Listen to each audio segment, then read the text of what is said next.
Thème 2, chapitre 2. Titre du chapitre, l'industrialisation et l'accélération des transformations économiques et sociales en France. Problématique, quelle mutation profonde la France connaît-elle entre 1848 et 1870 ?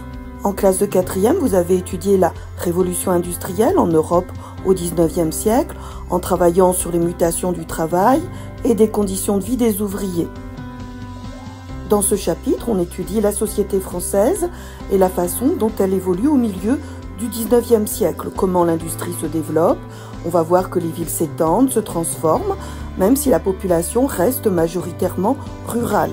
On va voir que l'État joue un rôle de premier plan dans l'aménagement du pays en développant les chemins de fer, les ports, et que la classe ouvrière française se structure progressivement et obtient des avancées sociales et politiques. Chaque diapo est complétée par des questions qui peuvent vous guider pour construire une fiche de mémorisation.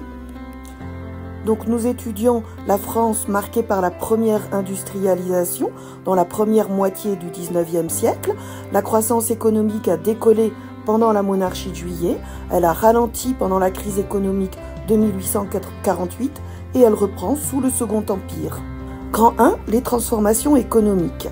La première industrialisation, qui a débuté en Angleterre vers 1750, est un phénomène économique, technologique et social qui transforme les sociétés européennes et repose sur l'emploi des machines-outils, c'est la mécanisation, l'utilisation d'une nouvelle énergie, la vapeur, et l'exploitation d'une nouvelle ressource naturelle, c'est le charbon. On passe donc d'un système productif fondé sur l'agriculture et l'artisanat à un système productif plus diversifié où la transformation des produits bruts, industrie, secteur secondaire et les services, secteur tertiaire, tient une place de plus en plus importante. Le saviez-vous? L'entrée dans la révolution industrielle s'appelle le décollage ou en anglais take-off. Grand A, l'industrialisation, c'est le passage d'une société à dominante agricole à une société de plus en plus industrielle et commerciale. Cette mutation s'accompagne de modifications économiques et sociales profondes. Ne pas confondre avec révolution industrielle. C'est une notion en débat et qui suppose une rupture brutale et un changement rapide des structures économiques et sociales. Qu'est-ce qui permet la baisse du coût de la production et une hausse de la productivité? Le schéma fléché ci-joint permet de répondre à cette question. C'est une nouvelle organisation de la production. Les usines se développent avec des ouvriers, des ouvrières, des machines, de nouvelles sources d'énergie, la houille, c'est-à-dire le charbon, la machine à vapeur, un nouveau système d'autorité avec des directeurs, des règlements, des contremaîtres. Cela permet une hausse de la productivité et une baisse du coût de la production et entraîne un déclin de l'ancien système, le travail à domicile. On assiste donc à la naissance d'un nouveau système industriel. Ces transformations engendrent de nouvelles formes de travail, les usines, les fabriques et la généralisation d'une nouvelle forme de rémunération, le salariat. Cependant, l'industrialisation ne se fait pas de manière homogène dans l'espace français. Si on regarde la carte, quelles sont les régions qui s'industrialisent? Les principales régions industrielles sont en violet. C'est la région parisienne, toute la vallée de la Seine, le nord de la France, la Lorraine, l'Alsace et tout l'est du Massif central, la région de Saint-Étienne et la région lyonnaise.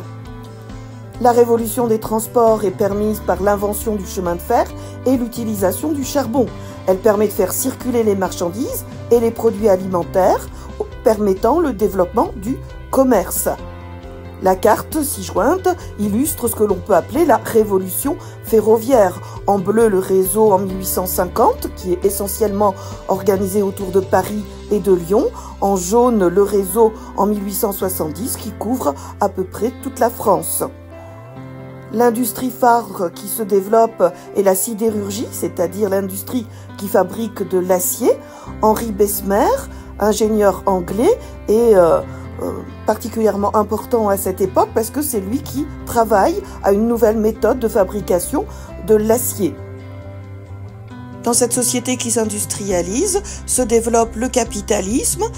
c'est-à-dire l'organisation de l'économie qui repose sur la propriété privée des moyens de production et d'échange, la recherche du profit, la libre concurrence, ainsi que le libéralisme économique, système économique fondé sur les libertés économiques, limitation des règles imposées aux entrepreneurs sur le marché national, faiblesse ou absence de droits de douane sur les produits importés aux frontières, donc très peu d'intervention de l'État.